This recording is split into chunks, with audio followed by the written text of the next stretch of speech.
I mean, you can't really make it sound madder, can you? What did you make of all that, Matthew, while it was happening? Were you excited?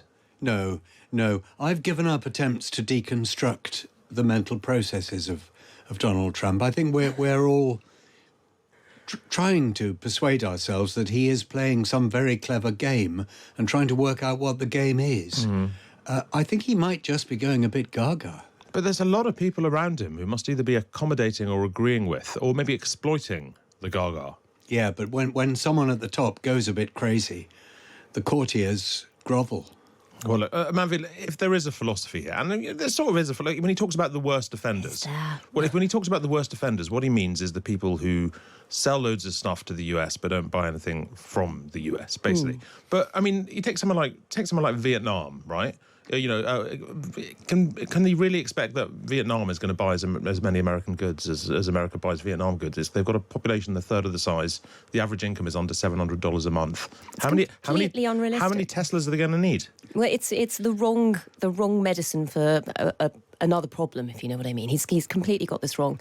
And I'm not sure there is a philosophy around this. I think Matthew's right. The last time he did mad things, we called them out as being mad things. And this time we're all sort of desperate to see some great strategy. But with these tariffs in particular, there were briefings less than a week ago that even people in the White House didn't know what numbers he was going to pick for different countries. It was all so random.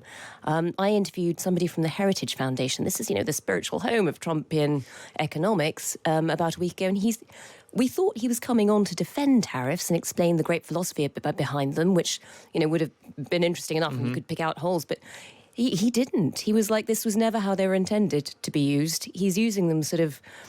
he's like a kid. He's using them as power over other countries. He throws them in, he takes them away at whim for reasons which are very rarely economic. So last night, he was talking a bit about sort of some of the economic figures in terms of trade. But he's also done them because he's decided fentanyl is a problem from Canada, bizarrely. So, suddenly tariffs go up and suddenly tariffs come down after he's had one phone call. None of that gives any economic security to the markets or any sort of sense of how you invest with tariffs in mind. So, for example, one of the arguments that people around him give is that companies that really fear tariffs will start to build plants in America. They'll hire Americans, they'll bring in, investment money in. It'll be great for the American economy. If you think he might change his mind next week, why would you bother? Yeah.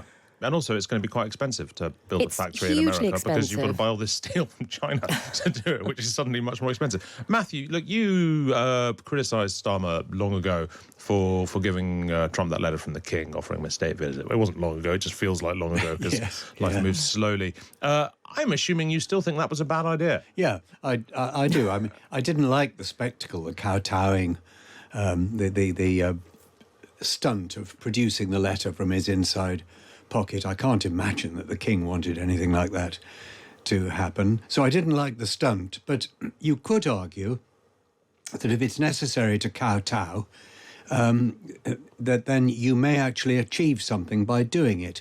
It doesn't appear to me that Starmer has achieved anything with this kowtowing. So embarrassing spectacle, no reward.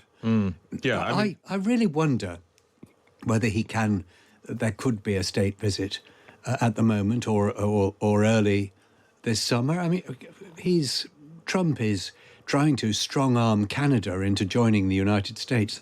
King Charles is the king of Canada. I don't see how this works. Yeah, I mean, it's not tariffs that make that difficult. It's Canada that makes it difficult, particularly that one, and Greenland up to a point as well. I mean, there are various sort of opinions floating around this morning saying the fact that we only got the 10% tariff when others got higher tariffs are a result of Starmer's excellent diplomacy. That seems to be flatly untrue. It just seems to be how the mad maths work that have done this. But the fact that we're in a better position than many other countries, it's a Brexit dividend, isn't it? I mean, it just is, isn't it? Anyone?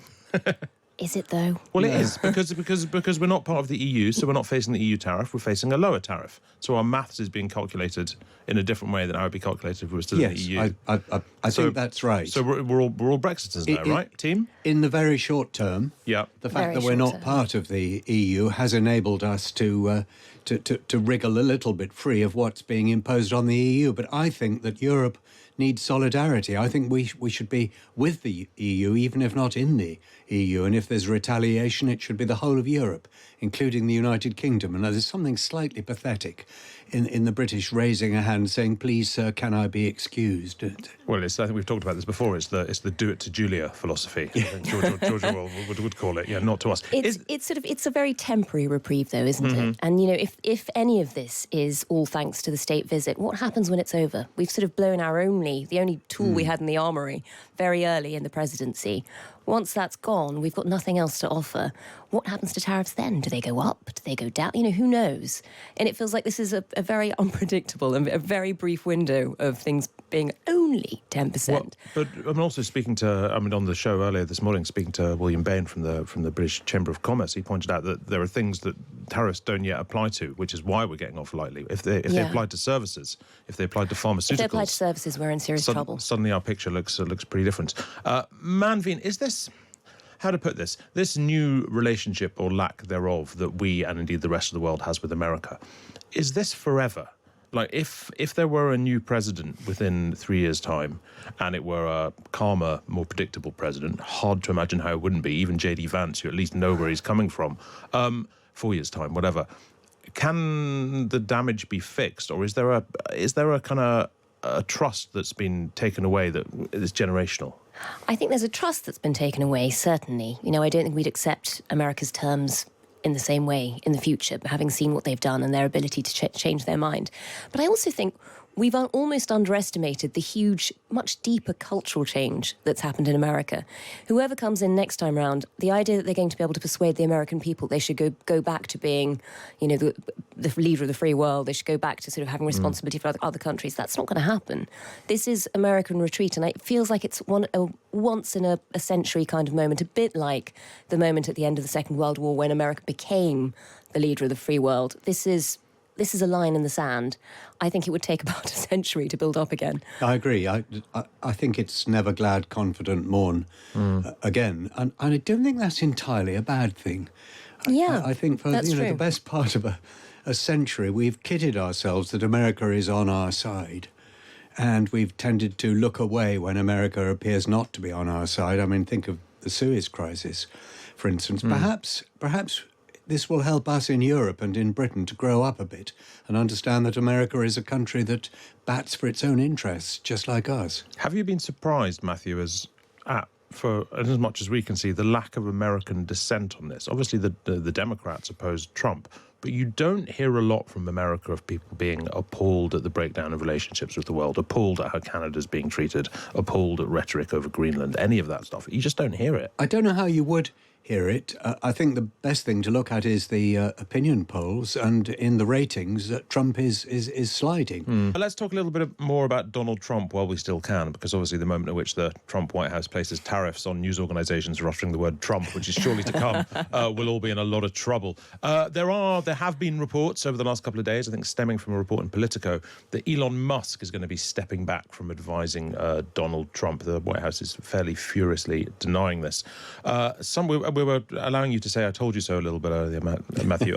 Some of us wrote columns back in, I think, November or October saying the Elon Musk-Donald Trump bromance was doomed. Manveen, do you think it's over? Do you wish it's over? Do you hope it's over? I wish it was. I still don't know. I think the people around Trump don't love Elon Musk. He's in there, he's incredibly self-important. He's doing everybody else's jobs, effectively. He's somehow managed to make himself the most powerful man in the White House. And we all thought that would really great for Donald Trump. Weirdly, I don't think it has so much. He seems weirdly calm around him, even when his kid is putting snot on his desk. He seems weirdly okay about it. And people I've spoken to around Trump say that's because there is nothing that he is more impressed by than wealth. So having the richest man in the world be part of his coterie is something that he actually loves. But the people around him are fed up. His chief of staff has been complaining.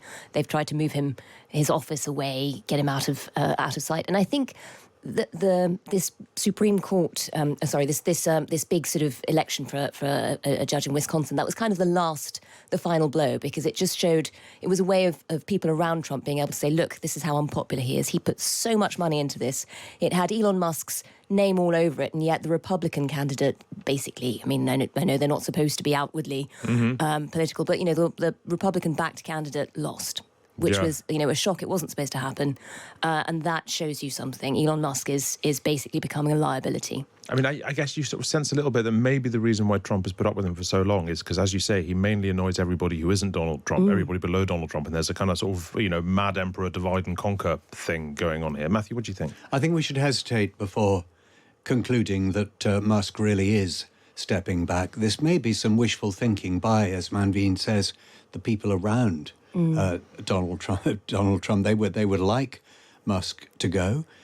He's a curious character. I can't entirely hate Elon Musk when you look at his achievements in space and satellite technology and all the rest. He's obviously a bit mad.